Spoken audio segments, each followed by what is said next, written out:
For the first time, I'm going to be blunt about this. If you plan on playing Xenogears or possess even a fleeting interest in it, this isn't the video for you. This will cover the more granular details that are either buried deep in the plot or outright reflected within perfect works, or even interviews that are 2 decades old but were only recently translated within the past few years. There's quite a lot to spoil, far more than something as simple as the second disc is tantamount to a VN with boss fights, which is true, or the fact that Chuchu gets crucified, which is also true. You've no idea what Tetsuya Takahashi and Soraya Saga have in store for you, and I implore you to experience it for yourself before you indulge in a video of just one man who sucks this game's fat mecha cock on the daily. Without further interruption, let's celebrate and suck some dick. It's nothing short of a miracle that Xenogears made it off the ground, let alone in the state that we got it in. As much as I want to continue to berate FF8 for leeching its budget, that remains conjecture. By the fans, and by no one at Square. Also in 1998 too, Xenogears never had its budget bled into the fat mall Final Fantasy VIII. It has its place as a throwaway joke, but nothing more. Before it was anything else, Soraya was penning the concepts of Xenogears' story around the same time Final Fantasy VI was wrapping up, that which both her and Takahashi had their hands in.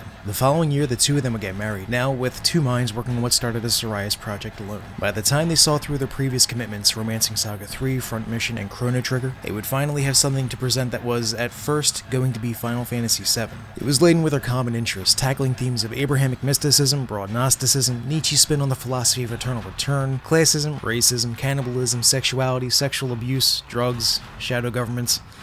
I'm beginning to see why I probably shouldn't have called these common interests. The role of science in the world and what it means for mankind, mental fragility, psychological components derived from Carl Jung, Jacques Lacan, Sigmund Freud, Alfred Adler, all tied together by its primary influences Arthur C. Clarke's 2001 A Space Odyssey and Childhood's End. Surprise, surprise, it was deemed too dark for Final Fantasy. But leave it to Square to not recognize their left nut from the right as they moved it forward as the sequel to Chrono Trigger. I don't know what the fuck their logic was here, but fair enough. After all, the antagonist known as Deus, a living weapon built to suppress war with the power to destroy whole worlds, shared quite a lot in common with Lavos. In reality, though, Deus was inspired by Overmind of Childhood's End, and as you'd expect, it didn't work out. The team was at odds with their publisher, tearing their hair out over a pileup of practical issues before they were finally given the okay to make their own damn thing. Good on them for keeping Luca in the divorce. But their newfound freedom was not without issues. After a certain point when they were running dry both budget and time, Square made the suggestion of hacking off a limb, or how they would otherwise word it, the second disc. Imagine, if you will, no matter how you feel about the second disc, just the devastation it would cause to have no acknowledgement of the Eldridge, Raziel's Tree, Deus, Kadamini, witnessing Project Noah in motion, well, still frames, absolutely no acknowledgement of Bethlehem, the Zohar, the Wave Existence, or Phase Awakening when he merges his fractured mind and spirit. A third of the story left a mystery for the player, innumerable plot threads left without resolution, and yet it nearly endured even further disembowelment. The localization may suffer from grammatical errors, strangely changes a few names such as Mia to Miang, misses the reference of Krelian's original name, which was Corellin, mistranslates Ouroboros to Ouroboros, not to mention Ananaba to Ananelba. Anonelby, but Richard Honeywood managed to keep the lion's share of the original screenplay intact. At the time here in the States, we were experiencing fringe cases of radicalized Christians that would bomb abortion clinics or commit arson, whether associated with the Christian identity movement or not. Naturally, this instilled fear into the localization staff, where your end goal was to kill your god, who at this point in development was still named, I shit you not, Yahweh. Others left the team from simply being offended on a fundamental level. Before settling with the name Deus, the team jokingly insisted that the name should be Yabe, as a Japanese pun for its meaning of dangerous. Hence, the reference during the scene where they're digging through Raziel's directory. Honeywood's team progressively shrank. Despite how controversial of a script it was at the time, they did their best that, when changes had to be made, the original intent could still be understood. The ethos, for instance, is unmistakably a church-like entity, which in Japanese they're plainly called the Church. I cut this game's localization a tremendous amount of slack, all things considered. Except for the fact that they miscredited several people in the English crawl, it's kinda fucked up. Given Square initiated this project as a sequel to Chrono Trigger before it became Xenogears, several staff from CT were brought on board, including one of its previous battle planners, Makoto Shimamoto. And I wish he brought with him a bigger bag of tricks, since the broad depth of Xenogears combat doesn't really go too far, but for what it lacks in depth full multiplicative gameplay, it makes up for with a flashy deathblow system, and mecha, and the ability to break this game right over your fuck fucking knee. And holy shit, if you put in the work for it, you can shatter this game's spine. I'm sure you're aware that it takes a bit of a grind to build up Deathblow experience. Perhaps you're keen on how each tier of light, medium, and fear strikes build up their own independent experience that lends to a method of repeating certain combos to learn whole chunks of them more quickly, rather than focusing on one at a time. Yeah, that's cool, but how about slapping an Ether Double or an Ellie and letting all hell break loose? No. We can go further. Toss in a power magic and an E-circuit, and now she's carving well over a pound of flesh off of anything on the wrong side of her air rods. The same could be said about Emeralda's Ether, Billy's Boot Line, or Maria's Robo Controls, which are Jesus Christ. Yeah, I know. It's kind of expected for people to sleep on Maria. How can you blame them? She doesn't even have a single death blow to her name. What they never probably caught on to, however, is that summoning Zeep Zane counts as an Ether attack, which reaps the benefit of the Ether Doubler. And oh, would you look at that, those very same summon skills scale with how well you outfitted Zeep Zane, making her the strongest party member you have outside of their gear. Oh wait, I'm wrong. There's Choo Choo. Look, I personally like her, but it's almost an unspoken law to begrudge Choo Choo's existence, or at the very least try to ignore it, like how we all try to ignore the confirmed incest that will take place between Bart and Margie, which I don't think the babies are going to turn out right. Choo Choo's situation is almost identical to Maria's but inverse, and somehow a hell of a lot more broken. See, her base stats scale when she turns into a giant. Pump her full of stat drive, she easily outclasses Deus. It's not even fair. And low. She's every bit as terrifying when the size of a stuffed animal. See, Choo Choo's the only playable character capable of critical hits bar Margie, not that you can control her anyway. Her crits even somehow benefit from the Emeralda exclusive Faye and Bar Jr. dolls, which boost crit chance and crit damage. Now add on top of that Choo Choo's hidden passive, which grants her a stacking strength bonus if Faye and Bart are in her party while their health is below 50%, or even more greatly so if their health is below 25%. Okay, so what does that look like in action? Yeah.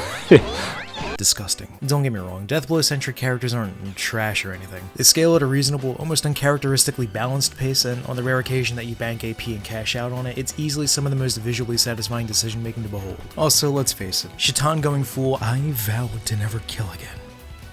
But Lord help me, I'm back on my bullshit! Katana-wielding, death-dealing nonsense is one of the best executed moments of limiters removed that PSX had to offer. That, and Veltal 2's System Mid. Ultimately, the gears do very little to gouge the crevasse and add any meaningful depth outside of a few small, meaningful choices that rarely help you clutch out meaningful success. Overtly obvious, overpowered gears aside, when you have the rest of the cast to consider, they have very little to offer. Sure, you'll get mileage out of Bart's Wild Smile, maybe Billy's Ether Shots will help here or there. But at the end of the day, you obviously are going to slot in who hits the hardest, which then loops right back to Vierge. If you really want to scrape for it, then it's worth mentioning you'll need to put a little thought into building up Deathblow levels and which in particular to cash out on. I mean, if the enemy's on foot, the choice is already made for you. Not that I'm complaining, now I get to live out Camille's wet dream. Hey, what's this remind you of? At best, the game will complement its simplicity by pinning you against simple gimmicks. Don't strike Ramses in his mirror stance. Ether heals the enemy. Heals kill the enemy. The enemy has 6 HP but it takes 1 damage per strike. The enemy's too big to be fought on foot. The enemy's too big but it must be fought on foot. The enemy will eliminate you if you use a death blow. The enemy will randomly eliminate you. The enemy will count down to murder you. The enemy will murder you. 2 enemies will murder you. Fight through a gauntlet and encounter the enemies that will murder you. But I mean, you know, it's fine. I guess speed's a thing you gotta worry about. You gonna boost her? Maybe you will, maybe you won't. All depends on how you feel it's taxing your fuel. Shit, speed shoes make that entire aspect a non-issue, what with their auto haste, whether if you're on foot or piloting your gear once you're able to stop hammer from self-destruct. Ah, shit. Yeah, good thing Aerods and System Mid carried my ass through that fight, because holy shit, there could not have been a worse time for the 0 ether damage gear glitch. Got that trader's card by the skin of my teeth, and yeah, even though Xenogears didn't bring over 7's materia depth, it sure as hell shared in the fact that essentially every Square game during this period was a buggy mess. First things first, if you encounter the 0 ether damage horseshit, all you need to do is jump into the menu and go to the gear screen of that particular affected character. Now, the problem is you won't know until it's too late, and you can't access this menu in combat, so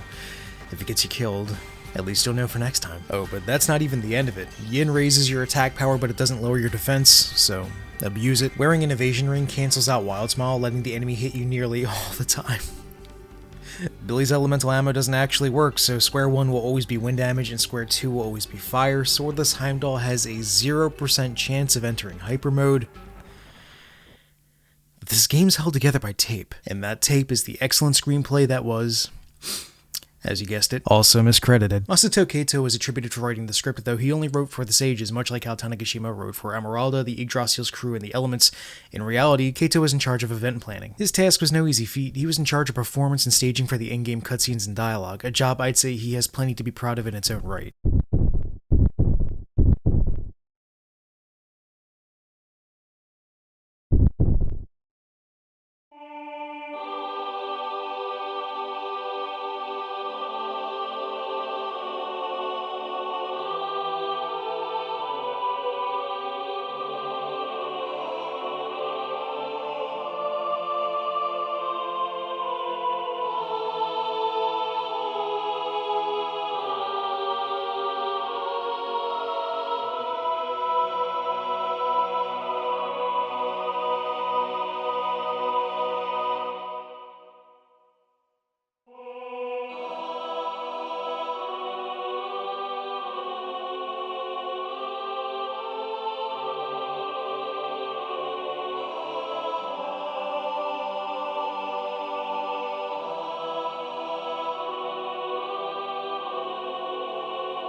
The screenplay, at least the majority of it, was handled by Saraya and Takahashi. From the very beginning, Saraya already established an abandoned feminine AI, as well as Kodamini, the biological computer which ushers in the genesis of this world's humanity. Takahashi would then flesh this out by incorporating the eternally recurring romance between Abel and Ellie, or, well, not the first time. Abel was a bit too young for her, but after that they fuck!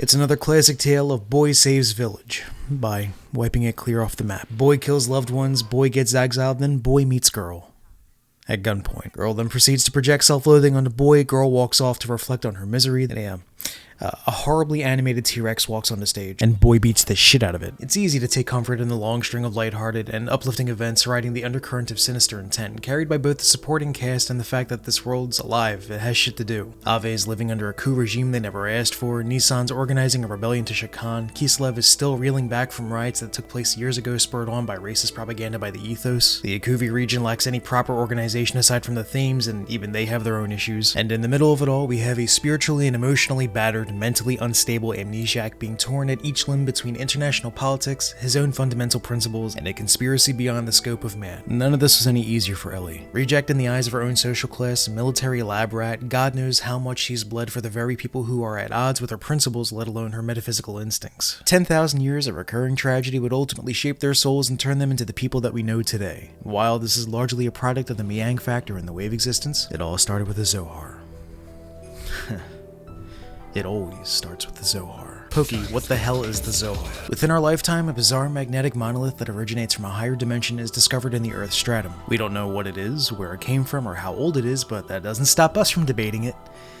Such is human nature. The study of the Zohar is eventually left in the hands of the few. Fast forward some 5,000 years later, and we've long abandoned our homeworld, classified it as inviolable, and renamed it to Lost Jerusalem. Expecting nothing less of us, humanity has engaged in interstellar war in the constellation of Sagittarius, which we now call home. To put an end to this, an interplanetary governing body puts into development the living weapon Deus. The Zohar resurfaces in the hands of religious nomads, reigniting its study. The Directorate figures it can produce infinitely renewable energy, and our dumbasses decide that it'll be the battery for Deus. But this battery has no will of its own, so to control its power and distribute the autonomous decision-making process for Deus, a biological computer known as Kodamini is built and attached to the Zohar. Kodamini consists of 3 components: 12 anima to interface with Deus's weapons, 12 animus to propose queries about what the weapon should do, and the persona, who makes the final decision. Think Melfina in the Outlaw Star if you can excuse my pedestrian analogy. It was with the first activation of Kodamini that the Zohar ripped the wave existence from the higher dimension through the dimensional buffer known as the Path to Sephiroth into our dimension, imprisoning it. At this moment, Abel was present and held a strong desire to be with his mother, which imprinted a personality trait onto the wave existence, the maternal instinct, which caused Kodamini to produce the persona Elhaim. Abel, now the contact,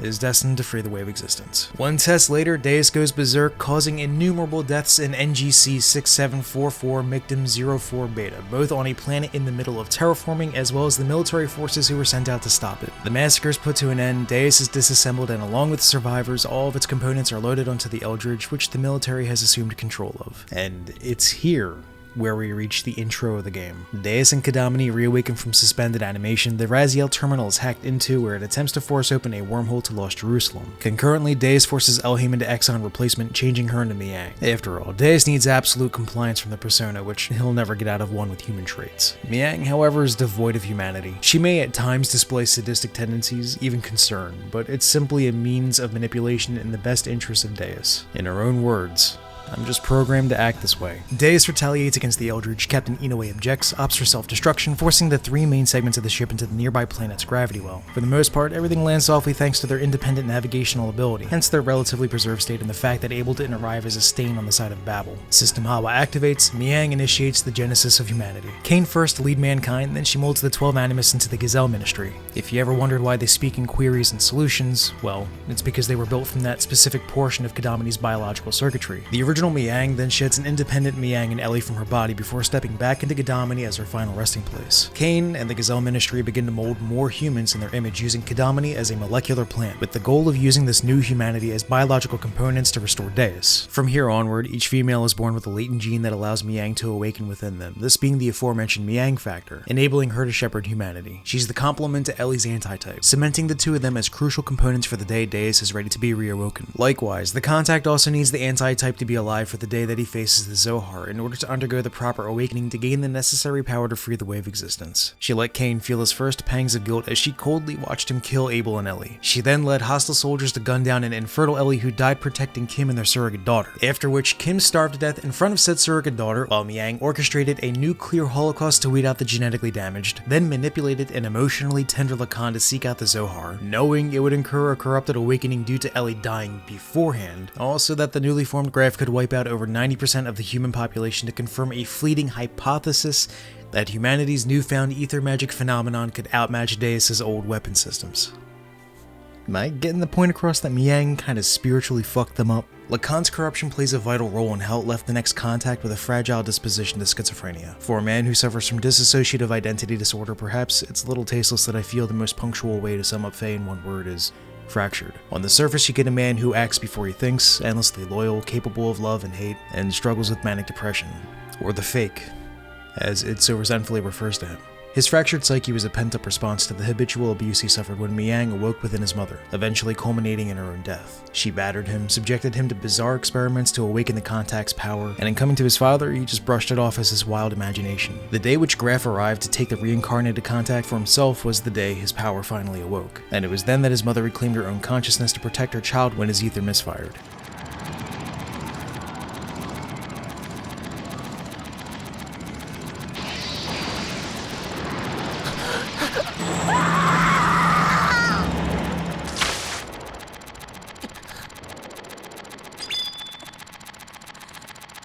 Miang was no longer in control, and the life faded from Karen's eyes as she clung to a young, traumatized Faye. That last memory of Karen protecting Faye was coveted by 1/3 of his psyche, the coward, and the second third, Id, awoke to find his already dead mother that he assumed was Miang slumped against him. The coward kept this from Id and offloaded all pain onto him, producing a ruthless, hateful psychopath. If pain and anguish is all he knows, how would you expect him to act?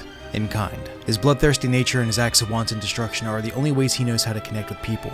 The hell would he know about love and compassion when the coward had actively stopped any such experiences from filling his memories? Faye spent years trapped as Id while Graph fed into his destructive tendencies, culminating in Khan hunting down the man who stole his son to kill him, then sealing away Id with the fake. Shortly after, he abandoned his wounded son, leaving him in the hands of some good people. Faye would then spend the next 3 years as an amnesiac, not because of the trauma of that night, but because Id and the coward denied him any of their collective memories. To them, the fake had no right to be there to begin with. Meanwhile, Ellie is born as a pureblood Solarian, yet she's the only one of her social class with red hair and violet eyes, as opposed to blonde hair and blue eyes. Naturally, this leads to her being an outcast, with her father being accused of having slept with a surface dweller, or a lamb, as the Solarians refer to them, even if that's entirely untrue. Now, if only that were the worst of her problems. Hey, I got a great idea. Let's take the mother of all humanity, at least, the loving half of her, and steep her in a culture that raises her to acknowledge only a handful of her children while degrading the rest as worthless lambs that we'll use for transformative experiments ground into food or have their mind and nervous system stitched into machinery to create perfect soldiers. Ironically, all at the behest of a man who adored her in a previous lifetime, a man she taught compassion and love for humanity and even got him into reading books. Fucking nerd. This is where her current plight stems from. She was born into the hands of the Gazelle Ministry. They couldn't have possibly asked for an easier means to keep an eye on the antitype, let alone give Miang the means to test a drug known as Drive on her to, once again, focus on waking her latent powers, which she had done with less grace on Faye. Yeah, this is what's relatively more graceful. But it's not all doom and gloom, as even though Solaris has a difficult time keeping her on a leash, which she tends to bite back when directly confronted by her comrades in arms, she's eventually able to break free and finally embrace who she truly is beside Faye, ultimately leaving Krellian behind with his cans of processed man meat while he reads Bastard. Oh, and please read Bastard. I'm in the middle of this shit, and it is so good. Ellie must also face her own depression, conflicts with her own self-worth, but over time, she's able to embrace her maternal instinct and focus on protecting the entirety of mankind, regardless of their allegiance, regardless of the shape they take. Even as cannibalistic whales, she would gladly feed them her own blood just to sate their pain, much like how she gave her own life for humanity 500 years prior.